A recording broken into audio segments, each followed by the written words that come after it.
played at high volume. This should be played at high volume. This should be played at high volume. Preferably in a residential area. The following thoughts on Hoppe Hour do not represent Cox Media Group or its sponsoring. Anything you hear may and will be used against you. Thank you. Voted as best local podcast in Tampa Bay by the Creative Loafing. You're listening to Hoppe Hour. What up? What's happening? This is Hoppe Hour. I am your host, Ryan Hoppe. And I've known this guy for about 4 years now, since I first met him at the radio school I went to at one of their open nights. He now is the co-host of Cage and Bex in the morning on 96.5 AMP Radio in Philadelphia. On the phone line is the one and only Jason Cage. What's up, dude? Oh, stop. How's it going, man? I'm actually nervous. Like I got nervous before this because I was scrolling through all the people you've had on the show, and I'm like Danny Bonaducci and all these John. I'm like, why the hell does he want Jason Cage on the show? You were the first person I spoke to, though, in the business in a way. I reached out to people when I was in high school, but you were the first person to give me open advice. Because do you remember when I first met you when I was with my mom about 4 years ago at ICB in Lombard? Yeah, well, I think that was like the kind of like the open house type thing. Yeah, that's what it was. Yeah, I believe so. Yeah, and you walked up and you were like 9'8", and I was like, oh man, look at this. Dude, it's crazy how giant Hoppe is. Yeah, man, you were right. You've always had it, man. I know, because I've taught at that school for a little bit on the side, just for fun and stuff. And you can tell the ones who really enjoy it and who are really into it and dig it and have a passion for it, and the ones who are just kind of there because mom told them they had to go to school and do something. And you were always the one that was impressive to me because you were just making moves on your own. That morning show boot camp that I happened to be at, like I was like, holy crap, Hoppe's here. Like no one else from that school did that. Like that's just impressive to me that you would, just go out of your way to meet people and do stuff. Like, yeah, it's you, man. It's all you. Isn't it weird at the radio school? It taught me a lot. It taught me everything I needed to know. But wasn't it kind of weird when some of these kids, like you said, seemed like they just wanted to go to some school and they had no direction whatsoever? Yeah, I mean, I get it. I mean, I remember back at that age when you didn't know what you wanted to do and you're just trying to go what seems like it's the most fun and path of least resistance type of stuff. So, I mean, I could totally get it. I mean, we did some great – the whole reason why I taught there is because it started as an endorsement on my radio show, me kind of pimping the coolness of the business to get people to sign up. And, of course, it worked. So I get it. Like, I get the allure, and I think they get in and they kind of realize, wow, there's actually some work involved in this. It's, it's not as easy as just turning on some mics and goofing off. And so that some people get turned off and then, some people get jazzed up about it. So it goes either way. What made you want to go into radio? For me, it was shows like Opie and Anthony, Eddie and Jobo. I've always liked talk radio. What made you want to get into radio? Man, I have the weirdest – I was never one of those kids who was like, I listened to lots of radio growing up, obviously. There's like Ace and TJ was in my hometown of like Huntsville, Alabama. I know you've had them Ace on the show, which is crazy to me. I always enjoyed radio, but it was never a thought. Like, there was nothing I never thought about really doing. I was actually, this is the greatest sounding thing to women ever, I was a professional magician. Back when I was in, like, high school, that was my gig, was doing magic in, like, restaurants and crap. Like, I would come in after the drink order and, like, perform magic tricks for 6-7 minutes, and then I would do table to table, and I worked, like, 5 different restaurants a week when I was doing that. You can make some pretty good money doing that. So, it was kind of a fun performance-y job. So really it was after I graduated, I was in college for a minute. I was like a theater major because I thought, well, that's kind of performance-ish. And then I forgot what really occurred to me. I think I was like an actor at this haunted house in Birmingham, Alabama, and I was sitting in clown makeup or something ridiculous. And I thought, hey, Halloween's coming up. This is all going to kind of be over with. What can I do that's seems fun? And my first thought was I'll go and try to become a Blue Man because that's the Blue Man group. That sounds like that. I don't know why that. I was like, that sounds like a great. I remember what it was. There was a guy who worked in that same haunted house with me who used to be a Blue Man, and I thought that sounds like it'd be awesome.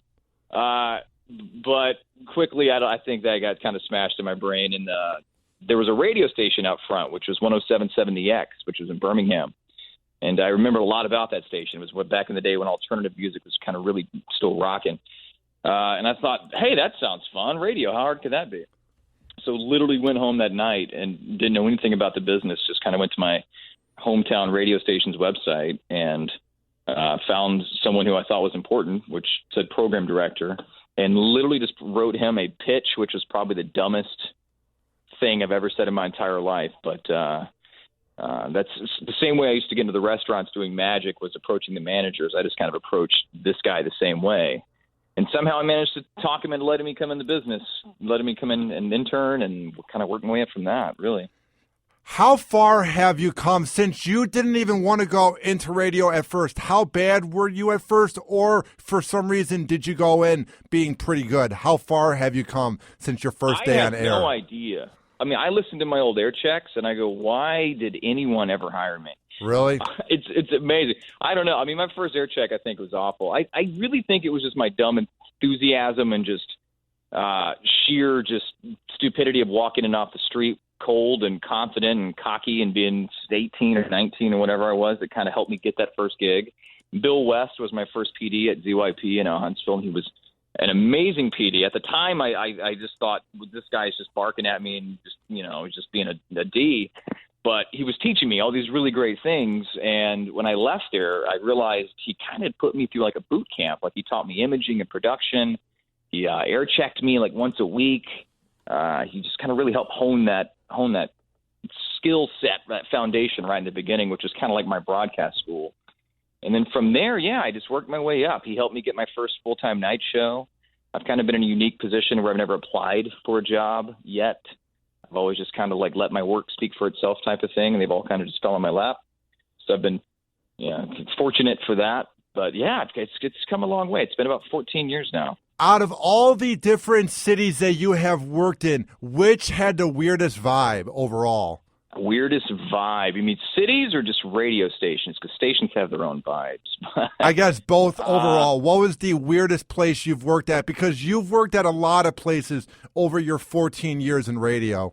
I have. And I got to say, like, none of them, the cities themselves have all been awesome. I've had a great time everywhere I've lived. That's one of the reasons why I got into the business, was because of the fact that I realized pretty early on in it that you could move, and there was radio stations all across the country, and you could move to different cities. So, I literally I was in Huntsville, Alabama, which is my hometown, and then I went to Dothan, Alabama, which was, like market 169, and I think it was like 192 or something like that. And even that was a fun town. It's a small town, but my rent was $400. I didn't make any money, but my bills were cheap. And I was an hour from Panama City Beach, so I got to cruise down to Panama City Beach when I was like 19 years old. So that was fun. Savannah, Georgia, I worked there for a while. That was a blast, a big party town right there by the ocean. I ended up going to Little Rock, Arkansas, and I was there for like 5 years, which is actually where I met my now wife, was in Little Rock. Had a blast there, great time. And then, of course, I went to Chicago from Little Rock, and I was there for about 5 years, almost 6 years. That was a blast. And now I'm in Savannah. So Philadelphia, but I haven't really had – I know. I turned 21 in Savannah, Georgia, so I kind of have this – it's burned in my brain. I couldn't tell anybody I turned 21 because I was already working club gigs that entire time, so I had to sneak it in. But, that's probably my favorite spot I've been so far with Savannah. But, nowhere that's been strange, I guess, or just... Isn't there this weird vibe when you turn 21 where you think you're on top of the world and you know everything, and then you end up doing dumb things when you're 21? Do you know what I mean? Oh, my gosh, dude. Yeah, I was the cockiest. I still have my moments of being cocky, I'm sure, but I was the cockiest kid. I was like 19, 20, 21, 22. You couldn't tell me what to do. Like, I thought I'm in radio, and look at me, I've got a few gigs, and, I was awful, completely awful. What humbled you out? For me, it was when I got let go by Rover's Morning Glory, and then working here in Tampa Bay brought me confidence, and it's making me humble. So for you, what was the time in radio where you lost the cockiness? I've had a few. There was actually a situation where I was at an event once, and this was when I was in Savannah, Georgia, and our competition was a KISS FM station. And I remember that we were it was like a remote event somewhere that we were doing, And I remember looking over and realized they were there too. And for some reason in my cocky, young, stupid self, I made a big deal about it. Like, I was like, oh, well, we shouldn't be in the same place and whatever. And I think I even said this to, like, the client, which was the dumbest thing in the world that I possibly could have done. And so, of course, the client goes over and kind of mentions it to them. And I remember the other guy over at the KISS station played it so cool and was just so professional. It just made me look like the biggest D, which I was being a huge D. But I remember just in that moment, like, it just kind of clicked in my brain that's the stupidest thing in the world. You know what I mean? Like, you just kind of – there's three different audiences, which I'm sure you've heard. There's your listeners, your advertisers, and everyone else in the industry. Yeah. And you have to win in all three of those. And in that moment, I had just lost in two of those for sure. And I absolutely could have lost in the third one too. So that was humbling. I remember, like, even driving home going, God, that was just the stupidest thing I just did. Like, you know, and I'm in a humbling moment right now. Like, this is actually one of my biggest humbling moments, I think, was the transition from doing like just a night jock shift to moving into a morning show, which was, you know, yeah, I was doing pretty well. And I was kind of in my brain, you know, semi-successful and kind of a bigger deal in my brain in the, you know, jock world. And then coming into the morning world, now I'm surrounded by legends and just, you know, huge people. And I'm competing against Elvis Duran, who's this, you know, monster in radio, and just super talented people in general. And just the transition professionally and just talent-wise of kind of coming off that PPM mindset of short breaks to, you know, becoming a real person again and just, you know, not thinking in terms of little nuggets and bits and, you know, stupid made-up stuff into becoming just yourself. Like, that's kind of been a transition for me. And that's been humbling, just kind of seeing people that have done it, realizing it's tougher than it looks type of stuff. You know, just relating with my co-host who's been doing it for a while. Just seeing how, you know, she's taught me a lot. So, yeah, I'm in a humbling moment right now. So now that you're going up against Elvis Duran, who is syndicated in the city, what are some things you guys have talked about trying to bring him down in the ratings since he is so huge in radio? Well, I mean, I don't want to give all of our secrets up, but I mean, really, It's just compelling content. Elvis Duran's not me. Elvis Duran's not Bex. We're not him and his show. We're not his co-hosts.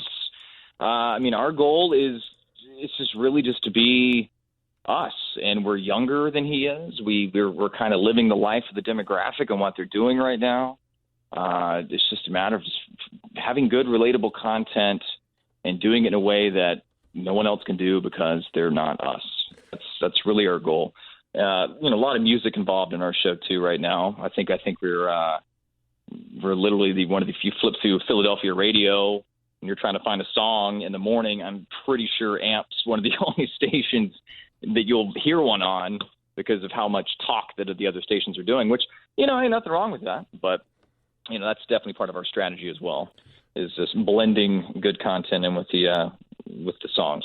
So now, since you are an outsider going into a huge market, what are you doing so that you can relate to a city, the city of brotherly love? What are you doing so that you can seem like one of them without trying too hard? You know what I mean? Yeah.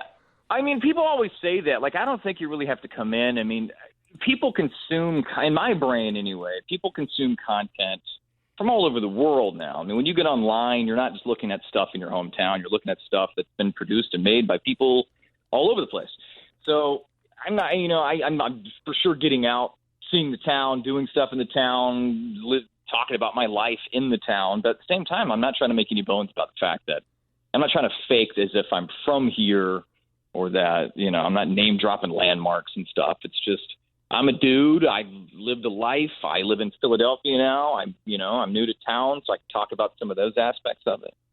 But really it's just, learn the market, get out, do stuff, meet people. I've learned in my career that people are fundamentally the same no matter where you go. They're going to respond to your content the same way no matter where you go if it's good, relatable content.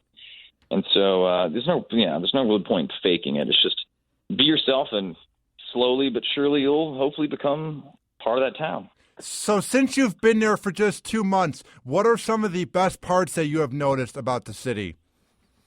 Oh, just the people. I mean, people are really cool here. I mean, the town in general is it's almost like it reminds me of Chicago. It's a little more compact. It's huge sports town. I mean, it's insane. Chicago was a huge sports town, but Phillies, you got the Flyers. I mean, I went to a Flyers game a while back. That was a lot of fun. I just love it. I feel like it's like people are more proud of kind of being from here. I meet a lot more people from Philly who are from Philly or from Jersey or from really close by. Chicago was kind of a melting pot where I rarely met someone who was from there. A lot of transplants. But yeah, just the people, man. It's been a great time. Everybody's been really friendly and accepting, and just calls to the show have been great. So yeah, that's it. What did you think about all the negative attention that the city got last week at the Flyers game? How did you address that? We talked about it. I mean, it's hockey. I mean, what are you going to do? I don't know. At least they weren't throwing squids on the ice, whatever the hell it was. But, yeah, I mean, we mentioned stuff on the show sports-wise for sure. But, that was it happened. I don't know how to describe it. I'm not from here. I didn't want to, blast it too hard because, I don't know what the mindset of Flyers. I know they have giant beers that are 20 ounces because I drank 2 of those. So that could have played a big part. But, yeah, I don't know. We didn't really – we talked about it and just kind of let it be. So now, since you have just been working with Bex for 7 weeks now, what is the key to making it work and trying to sound like a natural radio team right off the bat? What are you guys doing? That's really a big thing because Bex and I, we were kind of put together, so it's really one of these things. It's kind of like an arranged marriage. So there's been hiccups. I mean, it's really it's like anything else. You have to build a friendship. You have to kind of get to know each other. You have to both get to that point where you realize, sort of like in the sketch comedy world or improv world where it's like, hey, no matter what, I kind of got your back. It's like, even if I don't know where you're going with this, I got your back. We're in this together. We're going to make this work. So that just that comfort of knowing that, we're all friends. We all have the same goal.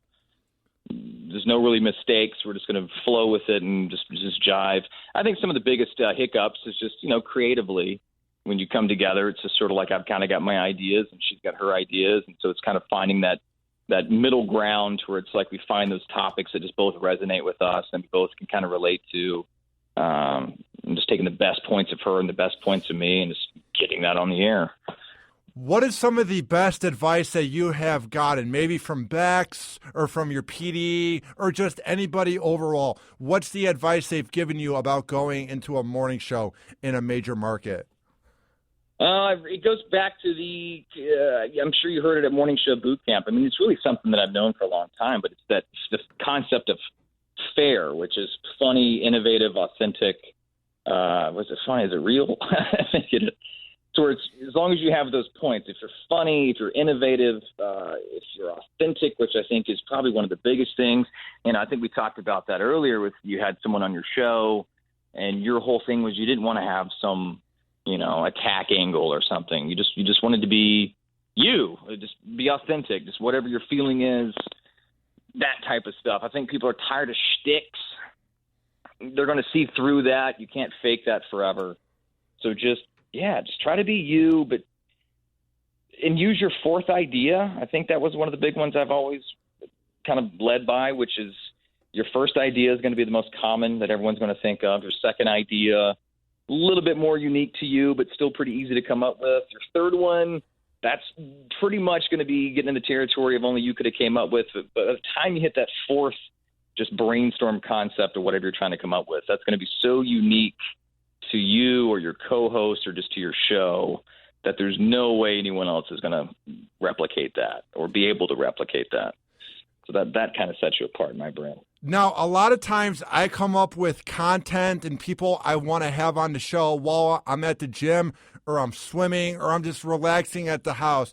How do you come up with the content that you bring to the morning show? What are some things you do or what are some ways you do to come up with the ideas for the show? Yeah, I mean, it's like you just said, it's everywhere. I mean, you're always looking through life. The biggest thing is you just got to have to question everything. I mean, you got to have an interest, like, why is this this way? Or why is this guy doing this? Or I just happened to me, and is this even right? Like, you just got to have to question your entire existence. But stuff comes everywhere. I mean, when I'm surfing the web, what I'm looking for is just something that I have an emotional reaction to. Because if I don't care about it, no one else is going to care about it. So, I mean, the biggest thing is I just look for stuff that makes me go, what? Or that doesn't make any sense, something. Because there's a chance that that's clicking with something in my life, or it's clicking with something from my background. And that's something that I can get on the air and, hopefully resonate with some other people. Well, here's what I want to ask you, too. You talk about the Kardashians. How do you address that? Because they're a topic, dude, that won't go away. So how do you address it? Oh, gosh, I know. You got to have an angle. I mean, to me, it's like I'm not going to talk about something just for the sake of talking about it. I mean, yeah, I will. I mean, we'll talk about stuff. But, like, if the Kardashians thing's big, there's got to be something about it that some angle in there somewhere that I actually give a crap about. Yeah. And you just kind of have to find it. I mean, you can do spin-off topics from pretty much anything, but you just got to have something. It could be, why do people care about the Kardashians? It could be, what did we talk about? There's something the day with the Kardashians. I don't remember now. Every day there's something, dude. For me, maybe it's because I do a male-based talk show, but they just make me sick, man. How do you try to care about them? You got to pick the main stuff. I mean, literally what I do, the best way to pick I try to find most high-equity topics every single day. So yeah. You can get on Facebook and look at the trending feature and see exactly what's trending right that second. And there's going to be something in that list that you're going to care about. And sometimes I don't, but my co-host might. So I can always take the stance of, you explain to me why this is a big deal. Or, I can just get into the discussion with her about it, because not everyone's going to care about the Kardashians. But if we have, it's like Stern is a brilliant guy at that. He talks about stuff that he does not in the slightest even give a crap about, but he can do it in a way that's still compelling because you're hearing Stern talk about it. You know what I mean? So it's just, you got to find find something about it that's compelling. If you just must get it on the air, find something. In other words, yeah, it's just going to be, okay, great. Yeah, Kardashians, I get it. Howard is amazing, dude. I grew up on Opie and Anthony, so I didn't really get to listen to him. But, dude, he could literally talk about cleaning out his cat's litter box, and it's entertaining. I don't know how he does it, but Howard literally is like going to a radio school and you're just listening. Every time I listen to Howard in the morning, Jason, I feel like I'm learning about radio. You know what I mean? Oh, dude, in half the stuff we do, he invented. Like if you track it back far enough through all the stealing from someone else, I mean, he came up with it. I mean, that's the majority of stuff. It's insane. I mean, I listen to Stern too, and I'm like, you just said that in a way which we did the same thing or something similar the other day, and we did it that way, it'd have been so much better. Like, it's those little learning moments all the time. It's intuitive for him at this point, which is, I don't know, it's amazing. It's a whole different level of stuff that hopefully one day I can reach. But it is kind of weird how everybody wants to be as big as Howard. He's sort of like the Kobe Bryant of radio, or Michael Jordan. Like, he's the one that everyone aspires to be. And I think that's because even though he makes so much money, he comes off relatable and you feel like you can do it. You know what I mean? Which is what inspires everybody. Totally. Well, he's just being Howard. That's what's great. I mean, obviously there's some artistry behind it. I want to be not just Howard. I aspire to be anybody who's better than me. Like, that's really it. I mean, I listen to so many other jocks. I listen to jocks all the time because to me, that's the only way I feel like I'm going to get better is by I need to surround myself with better examples. And it's true. I mean, he's the kingpin, I think, but there's definitely a lot of other ones out there too. I mean, you just got to find who I think you relate to the most. Well, what's weird for me, Jason, is when I first went into radio, I was so about gotta be a shock jock, gotta be edgy. And now I've really humbled myself out after working for one in Cleveland. So my point is, do you listen to the radio? Because for me, I'll listen to a few shows, but I just don't want to accidentally take their on-air persona or what they do. You know what I mean? I always want to be genuine. So I'm finding myself listening to less and less of talk radio. You know what I mean? It's true. I mean, that is easy to do. I mean, I know, like, because you hear something and you go, oh, I like that. I'm going to replicate that. Yeah. You got to be careful. I mean, even I'm a believer of, like, if I hear something great, I'm dissecting it further than just that. Like, what was the formula? Like, why did that work, and why did I think that was entertaining? And if there's something about the formula that I can take and adopt and apply my own self to, That's what I attempt to do. But yeah, you don't want to ever come off as just copying somebody or just word for word. I've had stuff that I've done end up on other people's air checks, and I'm like, wow, that's literally word for word, exactly how I did that on the air. Take the best of people, but don't take the people themselves. Yeah, I think the key is you always need to be yourself and don't try and play a character. You know what I mean? I think too many people in radio try to overcompensate and come off different on air, and the listeners can just read through the bullshit. You know what I mean? Exactly.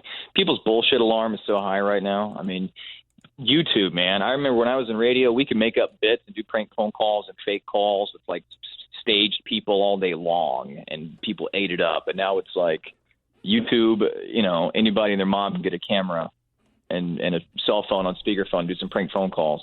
And people's just bullcrap alarm is so high. I think it's shifting now. Like reality TV, it's just, we've been oversaturated with fake content that I think people are just crave real stuff. I mean, we see it in the food we're eating. I mean, everybody wants to know what's in it, and they want it to be organic and real and whatever. I mean, I think people are just in this cycle right now to where we've had so much fake overload. We want authentic. Now, before I let you go, Jason, why should people tune into your show? Why? Yeah. It's me. It's me. I mean, I don't know. I mean, I would hope people would tune in because they enjoy the content that we do. They enjoy just our personalities and our just everything about it. I mean, I don't know. That's kind of like saying, why are you good looking? I don't know. I enjoy it. I hope people tune in to listen, and I hope what they hear they like. I just try to get on the air and connect with people and have a good time and just create 4 hours of radio that makes you learn something, makes you cry, makes you happy, makes you pee yourself, makes you something. Makes you do everything. Reaction out of you. You just get a reaction out of you. That's all we want every single day, so that you're not just some numb, empty shell. And now, where can people find the Cage and Bex in the morning show? Yes, it's 96.5, 96.5. We're about to start podcasting online, 965ampradio.com. We've got the apps. I know it's the Amp Radio app right next to the Hoppe face on my phone because I got the Hoppe app. Oh, nice, dude. And then I think it's Uber next to that one. That's awesome, dude. I've really appreciated the support and advice you've given me over the years. I've come so far. It's just weird to look back and think where I was at 4 years ago and to see where I am now. And meeting you and you talking to me online when I was the hyper kid in high school really gave me confidence. And that was one of the main reasons why I went to ICV. So it was a lot of fun having you on the show. No problem, man. You're doing everything 100% insanely right. There's stuff that you do that I'm like, man, I need to go back and do that. Like, you're on the right track, bro. And it's, I know you say you want to be on the radio and stuff, but dude, the world is changing so quick, and you're quickly building your own empire right now. So don't feel like what you're doing is not already insanely awesome, because it is. I'm just flattered that they let me use the production room after hours here at work to record the show, because I was thinking about it.